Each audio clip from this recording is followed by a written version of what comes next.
Thailand എന്ന രാജ്യത്തെ Pattaya സിറ്റിയിൽ സ്ഥിതി ചെയ്യുന്ന സുപ്രസിദ്ധമായ ഫ്ലോട്ടിംഗ് മാർക്കറ്റ് കാണാനാണ് ഇപ്പോൾ നാം ഇവിടെ എത്തിയിരിക്കുന്നത്. 34 പേരടങ്ങുന്ന ഗ്രൂപ്പായിട്ടാണ് ഈ ഫ്ലോട്ടിംഗ് മാർക്കറ്റ് കാണാൻ എത്തിയിരിക്കുന്നത്. രാവിലെ പട്ടായ സിറ്റിയിലെത്തിയ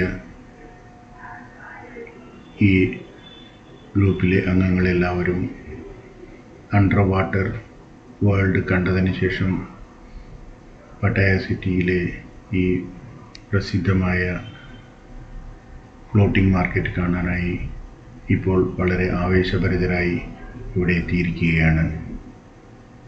ടൂർ ഗൈഡ് ഇവിടേക്ക് ആവശ്യമായ എൻട്രി ടിക്കറ്റൊക്കെ എടുത്ത് എല്ലാവരും ഇപ്പോൾ ഫ്ലോട്ടിംഗ് മാർക്കറ്റിൻ്റെ ഉള്ളിലേക്ക് പ്രവേശിച്ചിരിക്കുകയാണ്.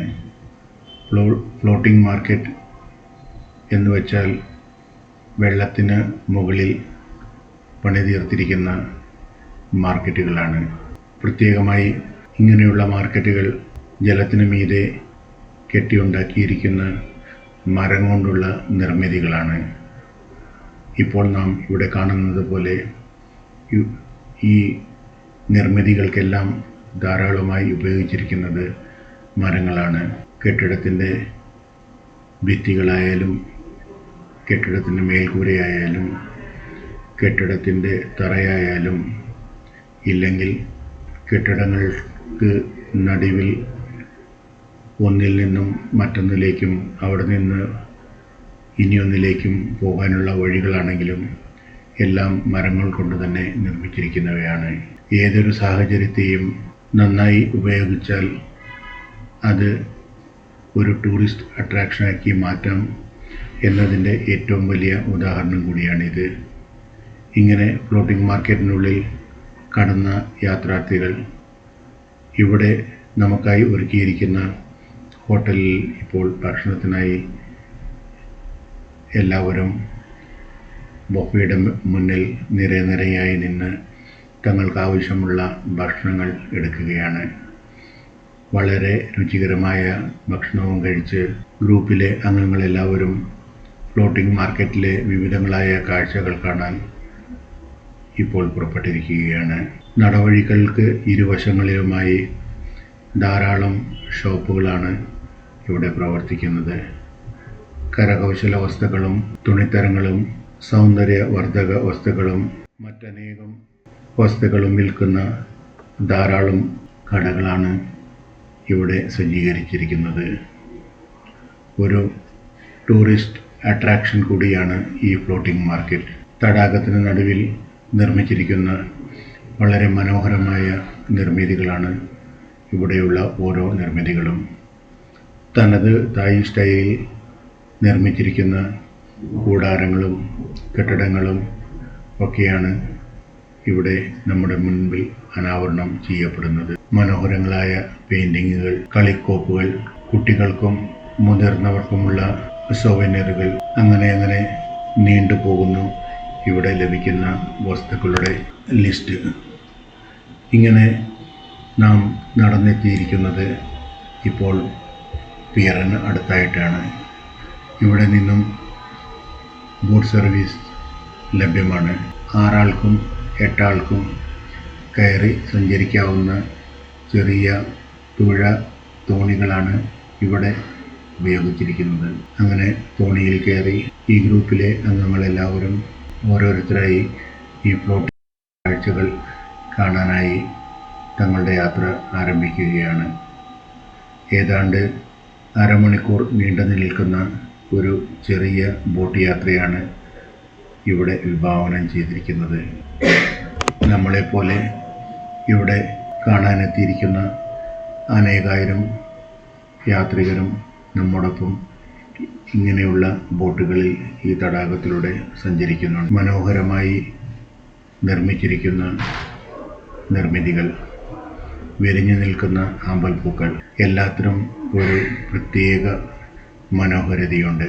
ഈ തടാകത്തിന് നടുവിലായി നിർമ്മിച്ചിരിക്കുന്ന ഇവിടുത്തെ രാജാവിൻ്റെ ഒരു വെങ്കൽ പ്രതിമ വളരെ രാജഗാംഭീര്യത്തോടെ അതും അണിയിച്ചൊരുക്കിയിരിക്കുന്നു. അങ്ങനെ ബോട്ടിലിരുന്ന് ഓരോരോ കാഴ്ചകളിലൂടെ നാം നീങ്ങുമ്പോൾ വിവിധ രൂപത്തിലും വിവിധ ഭംഗിയിലും നിർമ്മിച്ചിരിക്കുന്ന അനേക കെട്ടിടങ്ങളും ഷോപ്പുകളുമാണ് നമ്മുടെ മുമ്പിലേക്ക് അനാവരണം ചെയ്യപ്പെടുക.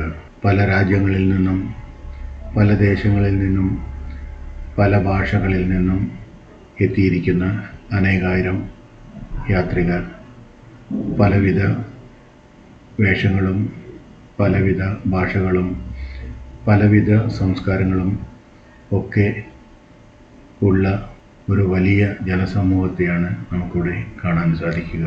ഈ നാട്ടുകാർ ആണെങ്കിൽ തങ്ങളുടെ സാമ്പ്രദായിക വേഷഭൂഷാദികളോടെയാണ് ഇവിടെ വ്യാപാരത്തിനായി നിരന്നിരിക്കുന്നത്. ഈ മാർക്കറ്റിലെ ഏറ്റവും വലിയ പ്രത്യേകത എന്തെന്നാൽ ഇവിടെയുള്ള ഒട്ടുമിക്ക വ്യാപാര സ്ഥാപനങ്ങളിലും ജോലി ചെയ്യുന്നത് സ്ത്രീകളാണ്.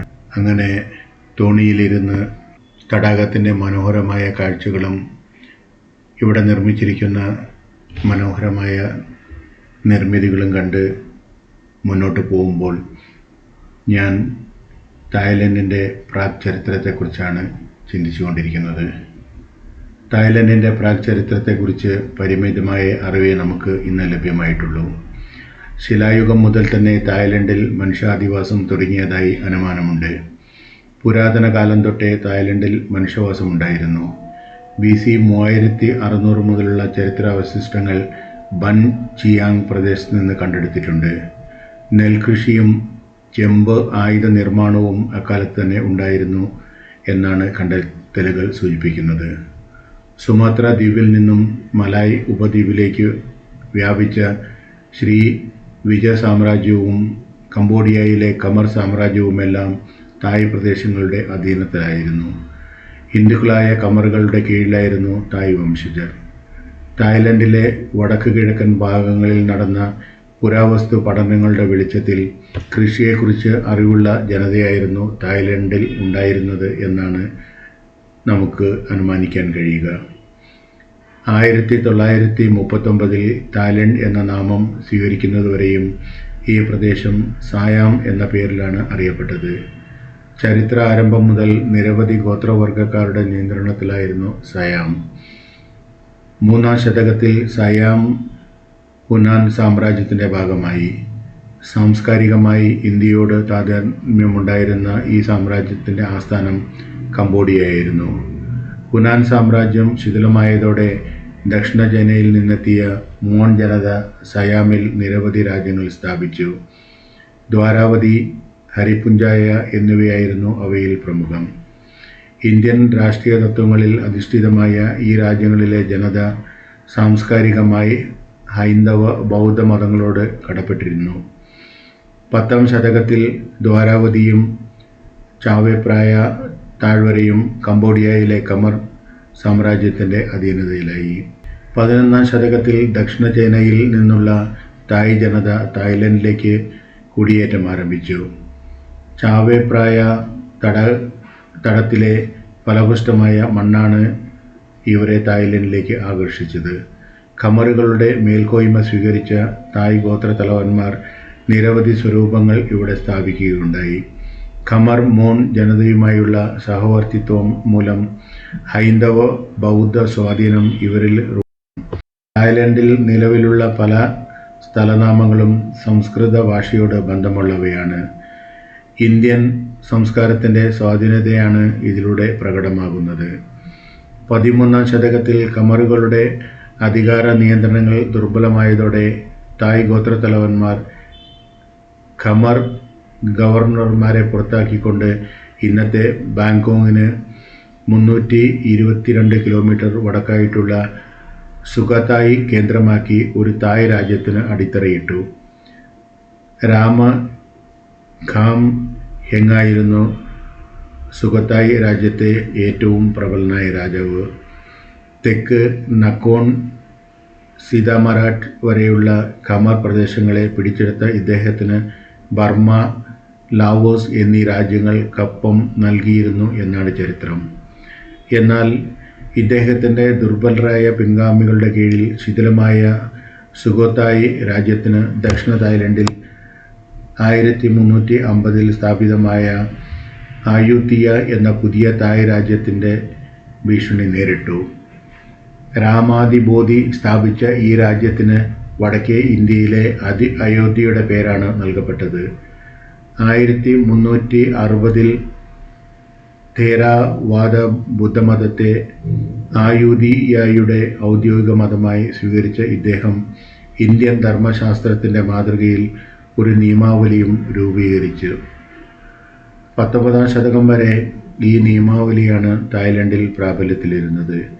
തായ് രാഷ്ട്രീയ, സാംസ്കാരിക, സാമൂഹിക മണ്ഡലങ്ങളിലെ സമൂർത്ത സ്വാധീനമായി ഇന്നും ബുദ്ധമതം നിലനിൽക്കുന്നു. 1378 സുഖോത്തായി രാജ്യത്തെ കീഴടക്കിയ ആയുധിയ ക്രമേണ തെക്ക് കിഴക്കൻ ഏഷ്യയിലെ പ്രബല ശക്തിയായി മാറി. 1431 അങ്കർ പിടിച്ചെടുത്ത അയൂധിയ രാജാക്കന്മാർ കംബോഡിയയിലെ മിക്ക പ്രദേശങ്ങളെയും അധീനപ്പെടുത്തിയതോടെ ഖമർ സാമ്രാജ്യം ശിഥിലമായി. 17-ാം ശതകത്തിൽ വ്യാപാരാവശ്യങ്ങൾക്കായി വന്ന ഡച്ചുകാരായിരുന്നു സയാമിൽ എത്തിയ ആദ്യത്തെ യൂറോപ്യന്മാർ. ഇവരെ തുടർന്ന് ഫ്രാൻസ്, ഇംഗ്ലണ്ട് എന്നിവിടങ്ങളിൽ നിന്നും വ്യാപാരികൾ ഇവിടെ എത്തുകയുണ്ടായി. ആയുധിയ രാജാവായ നാരായെ ക്രിസ്തുമതത്തിൽ ചേർക്കാൻ ഫ്രഞ്ചുകാർ ശ്രമിച്ചത് യാഥാസ്ഥിതിക ബുദ്ധമതക്കാരുടെ എതിർപ്പിന് ഇടയാക്കിയതോടെ ഒട്ടുമിക്ക വിദേശികളും രാജ്യത്തു നിന്ന് പുറത്താക്കപ്പെട്ടു. 18-ാം ശതകത്തിൽ ബർമാക്കാർ അയോധ്യ രാജ്യത്തെ കീഴടക്കിയെങ്കിലും തക്സിൻ എന്ന തായ് സൈനികൻ ബർമീസ് ആധിപത്യത്തിൽ നിന്ന് അയോധ്യയെ മോചിപ്പിച്ചു. അയോധ്യയിലെ രാജാവായി സ്വയം പ്രഖ്യാപിച്ച ഇദ്ദേഹം മാനസിക വിഭ്രാന്തി പ്രകടിപ്പിച്ചതോടെ സഹോദരനായ പ്രയ ചക്രി രാമ I എന്ന പേരിൽ രാജാവായി. തുടർന്നു വന്ന ചക്രി രാജാക്കന്മാരും രാമ എന്ന പേരിലാണ് അറിയപ്പെട്ടത്. ഇദ്ദേഹത്തിൻ്റെ പിൻതലമുറക്കാരാണ് ഇന്നും തായ്ലൻഡ് ഭരിക്കുന്നത്. ധിഷണാശാലികളായ ചക്രി രാജാക്കന്മാർ സ്വീകരിച്ച ഭരണപരിഷ്കാരങ്ങൾ സാമ്രാജ്യ ശക്തികൾക്ക് അടിമപ്പെടാതെ സ്വതന്ത്രമായി നിൽക്കാൻ തക്കവണ്ണം തായ്ലൻഡിനെ ശക്തമാക്കി. രാമ III ബ്രിട്ടൻ, US എന്നീ രാജ്യങ്ങളുമായി ഉണ്ടാക്കിയ വ്യാപാര കരാർ വഴി മികച്ച വാണിജ്യ വ്യാപാര കേന്ദ്രമായി മാറിയ തായ്ലൻഡ് സാമ്പത്തിക ഭദ്രത കൈവരിക്കുകയും ചെയ്തു. രാജ്യത്തെ ആധുനികവൽക്കരിക്കുവാനും ശക്തിപ്പെടുത്തുവാനും പര്യാപ്തമായ പരിഷ്കാരങ്ങൾ നടപ്പിലാക്കുക വഴി സ്വാതന്ത്ര്യം കാത്തു രാമകട, രാമഡ എന്നിവർക്ക് കഴിഞ്ഞു. പാശ്ചിമാത്യ രാഷ്ട്രീയ തത്വങ്ങളിൽ നിന്ന് പ്രചോദനം ഉൾക്കൊണ്ട ഒരു പറ്റം പുരോഗമനവാദികൾ പരമാധികാര രാജഭരണത്തിനെതിരെ നടത്തിയ രക്തരഹിതമായ വിപ്ലവത്തിൻ്റെ ഫലമായി 1932 ഭരണഘടനാനുസൃതമായ രാജഭരണത്തെ അനുകൂലിക്കുവാൻ രാജാവായ പ്രജാതി പോക്ക് നിർബന്ധിതനായി.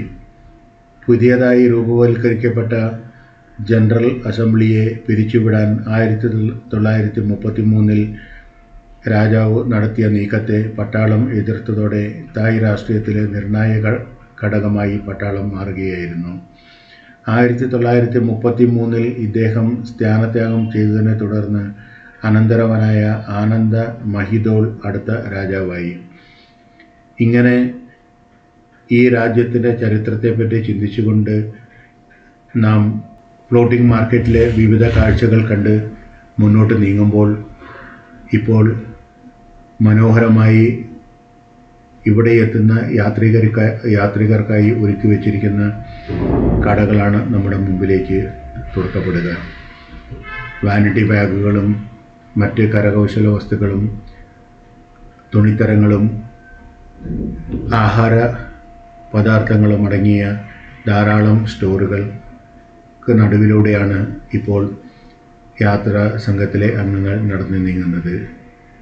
കുട്ടികൾക്കും സ്ത്രീകൾക്കും മുതിർന്നവർക്കും ആവശ്യമായ എല്ലാത്തരം വസ്തുക്കളും ഇവിടെ ലഭ്യമാണ്. ഒപ്പം ഭക്ഷണ സാധനങ്ങൾ പാകം ചെയ്യുകയും വിളമ്പുകയും ചെയ്യുന്ന ധാരാളം ശാലകളും നമുക്ക് ഇവിടെ കാണാൻ സാധിക്കുന്നതാണ്. ഈ മാർക്കറ്റിലെ ഒരു പ്രത്യേകതയായി എനിക്ക് തോന്നിയത് ഇവിടെ ലഭിക്കുന്ന ക്രൊക്കോഡൈൽ ഭക്ഷണമാണ്. ക്രൊക്കോഡൈൽ ബാർബിക്യൂ ഒട്ടുമിക്ക കടകളിലും സുലഭമായി ലഭ്യമാണ്. ഏതായാലും ഞാൻ ഉൾപ്പെട്ട യാത്രാ സംഘത്തിലെ ആരും തന്നെ ക്രൊക്കോഡൈൽ ബാർബിക്യൂവിൻ്റെ രുചി നോക്കാനോ ഇല്ലെങ്കിൽ ആ ഒരു റിസ്ക് എടുക്കാനോ ആരും തയ്യാറായില്ല എന്നതാണ് ഒരു ആശ്വാസം.